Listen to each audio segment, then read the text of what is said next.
2020년도 4.15 총선의 실상을 철저하게 분석한 도둑놈들 4권이 출간되었습니다. 여러분께서 구매해 주시고 널리 퍼뜨려 주시기 바랍니다. 선거를 바로 세우고 나라를 바로 세우는 정의로운 길에 여러분께서 적극 힘을 더해. 자, 아무튼 간에 별로 판사들이 타협을 한 거라고 그렇게 저는 보거든요. 판사들이 본인의 소신에 기반을 둘 수도 있고 본인의 경력의 앞날에 대한 부분도 고민을 했을 수도 있는, 국민들이 법기술자는 아니지만 기본적으로 압도적인 다수가 형량이 유지가 되거나 더 강화될 수밖에 없는 사건이다 이렇게 이야기했지만 판사들이 완전히 다른 판결을 내린 거지 않습니까? 외압에 굴복했다기보다도 자발적으로 그렇게 이제 들어누운 거죠. 이제 오늘 제가 자주 소개하는 이석우 변호사가 이렇게 한 내용을 보게 되면은 기뻐하는 변호사들도 있겠으나 상식에 완전히 어긋난 엉터리 결론입니다. 이제 법원에 출입하는 변호사 입장에서 냉정하게 이제 평가한 거죠. 인간은 완벽하지 못하기 때문에 정파적 재판에서 본인의 성향을 버리기는 힘들 수 있지만 그래도 기본선이라는 것이 있습니다. 그 기본선이라는 것이 완전히 무너졌습니다. 어제 아마 판결을 보고 이런 생각을 하신 분들이 꽤 많을 겁니다.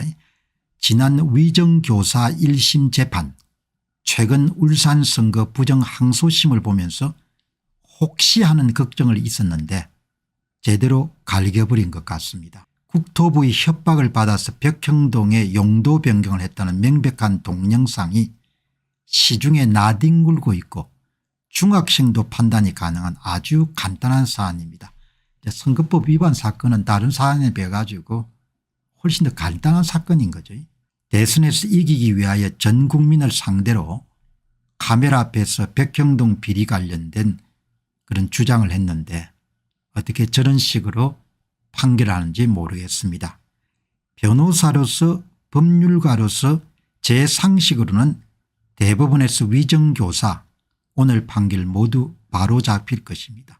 그렇지 않다면 대한민국은 망해도 할 말이 없습니다.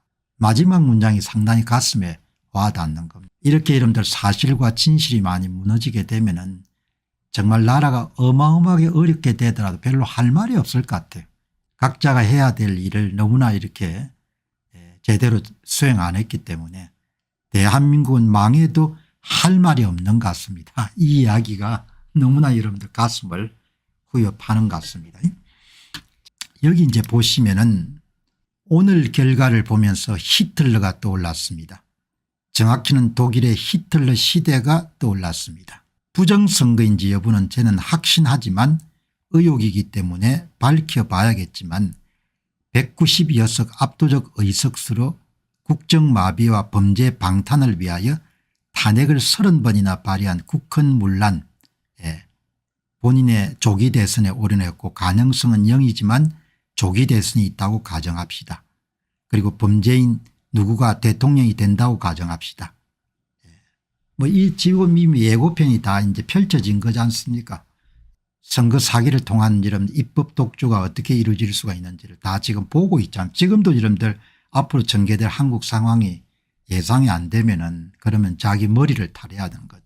190석 막무가내 입법 독재 세력이 대통령까지 하게 되면 어떤 나라가 되겠습니까? 전체주의 독재 국가가 되지 않겠습니까? 이런 이야기를 했는데 어떻든 간에 현행 선거제도로서는 공정선거를 기대할 수는 없는 거죠. 거기에 대해서 받아들이고 싶지 않은 분들도 많으시겠습니다만은 받아들이고 받아들이지 않고는 자기가 판단할 수 있는 사안이기 때문에 제가 굳이 설득할 수 있는 그런 생각은 갖고 있지 않지만 어떻든 이거는 전수 분석을 통해서 얻은 결과지 않습니까? 2022년 3구 대통령 선거 당시에 이재명 후보는 선관위 측으로부터 사전투표장에 오지 않은 224만 표 정도를 받은 거지 않습니까? 추정치가. 그럼에도 불구하고 24만 7,077표 차이로 윤석열 후보와 함께 패배한 거죠. 당시에 사전투표 조작률이 13.7%입니다. 그러니까 선거 사기를 기획한 사람들이 상황을 너무 낙관적으로 봐가지고 조작을 적게 했다는 거죠. 13.7%니까 이번 4월 10일 총선처럼 한 20% 정도 조작을 했게 되면은 몇십만 표 차이로 이재명 후보가 당선이 됐겠죠. 이게 지금 현실인 겁니다. 선거라는 측면에서 보면 대한민국은 완전히 망한 상태입니다. 이 선거 제도를 고칠 수 없는 한 대한민국은 좌파 일당 장기 지배 체제가 굳어지는 거죠. 뭐 홍준표 씨는 본인이 대통령에 나와가지고 이길 수 있다고 생각할 것이고 오세훈 씨도 마찬가지죠. 그러나 제가 이야기하는 것은 소망하는 거하고 바라는 거하고 전수 분석을 통해서 찾아낸 결과는 완전히 다른 거죠. 어떤 종류의 사람도 대통령 선거에서 민주당 후보를 이길 수가 없는 거죠. 이재명 후보가 나오든 다른 사람이 나오든 간에 무조건 민주당이 장기 집권에 들어가는 겁니다. 이렇게 여러분들 정리를 하시면 좋은 것 같죠. 뭐 감정적으로 이렇게 볼 필요가 없고 냉정하게 이야기하게 되면 이게 팩트한 거죠. 이 상태에서는 절대로 이길 수가 없는 거예요. 계몽된 사람들조차도 낙관론을 가지신 분 계시는데 제가 지금 말씀드린 그냥 과학을 이야기합니다. 이게 전수분석입니다. 전수분석. 그러니까 선관위가 발표한 자료를 가지고 위조표 개수를 다 추정한 거지 않습니까? 전수분석 통계분석이 아니고 전수분석을 한 겁니다. 이길 수가 없는 겁니다.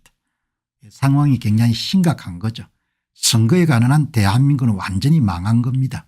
지금 상태. 그러니까 이 상태를 사전투표 제도를 개선하든지 해가지고 여러분들 상황을 바로잡을 수가 없으면은 뭐 이 상태로 계속 갈 수밖에 없는 거죠. 그래서 보면은 어떻든 간에 지금 상황이 여러분들 그렇게 된 겁니다.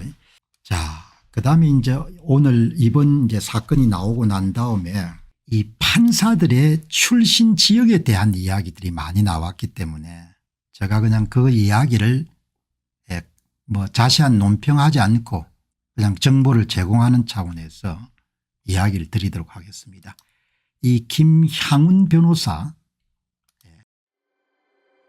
안녕하십니까, 공병호입니다. 그동안 공병호 TV는 선거 공정성 회복과 자유민주주의 체제의 보존과 발전을 위해 노력해왔습니다.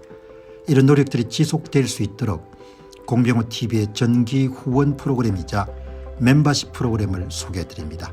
뜻 있는 분들의 관심과 동참을 부탁드립니다. 선거 공정성 회복을 위한 노력을 지지하시고 훌륭한 나라 만들기에 동참하시는 시청자분들이시라면 구독 버튼 바로 옆에 있는 가입 버튼을 통해서 정기 후원 프로그램에 가입할 수 있습니다. 가입 버튼을 누르시면 공병호TV의 후원자가 되시게 됩니다.